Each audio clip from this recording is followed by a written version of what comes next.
చూడని కొత్త చరిత్ర సృష్టించాడు. గలగల్ల పోరేటి గంగమ్మ తల్లినే నల్లరే గల్లకే మళ్లించినాడమ్మా.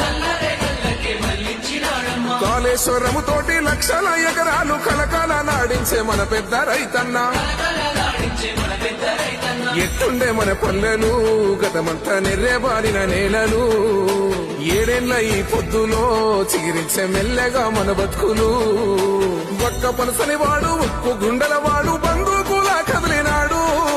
ఒక్కరొచ్చే పనులు ఒక్కొక్కటే చేస్తూ రెక్కలే తొడుగుతున్నాడు. వేల తల్లి కంచంలోన పెరుగన్నమైనాడు. అందరినీ ప్రేమించే మన చంద్రశేఖరుడు. ఇన్ని ఏండ్ల గోసల ఫలమై ముందు నిలిచే మన పెద్ద సారు. ఒక్కడే కేసీఆరు, పుట్టరింక తనలా ఎవరు. అదృష్టమే మన అందరిది.